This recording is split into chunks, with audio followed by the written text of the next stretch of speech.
Father Gregory Lagrange talks about the virtue of hope, and he has this beautiful definition, is that he says hope isn't like Christianity's version of optimism.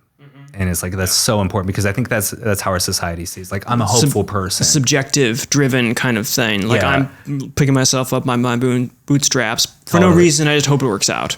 There's always a silver line. I hope it works. Yeah. You It's know? kind of aspiration. That's exactly it. Yeah. It's like, I'm a hopeful person. Like, I can always find the good in something, and nothing's going to get me down and all that kind of stuff. But he says it's not Christianity's version of optimism, but it's a confidence that God's will taking place in my life. Yeah. You know, so there's this encounter with God in the present moment that pushes us into the future.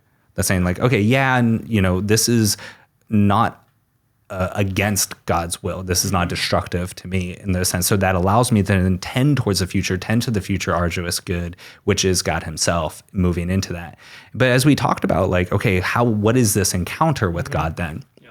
So with faith, we're encountering God as he's revealed himself, right? It's the ascent of the intellect, the heart and mind to God as revealed. Yeah. But with hope, we're encountering God as promised. And I think that's really important. Revealed versus promised. That's exactly. really good. And so we can say like, okay, yeah, we know who God is because of how he's revealed. And through that knowledge of who God is, we understand who we are. But then in this light, tending into the future, then I encounter God through the virtue of hope.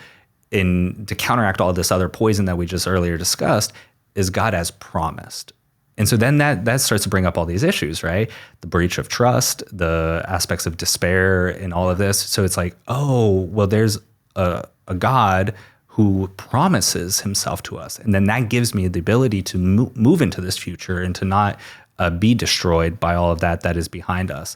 So I think when we encourage people to live a life of hope, you know, we see the struggles, we see the pain, the suffering, despair that this current society is really just like almost kind of besieging us with.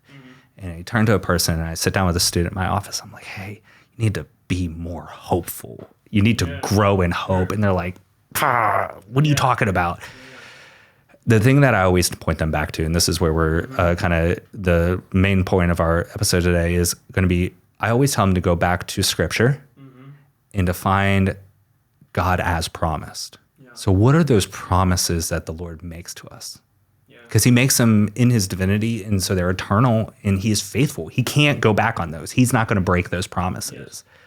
And so what are these promises? And so to become very familiar with God as he has promised himself is our growth in hope.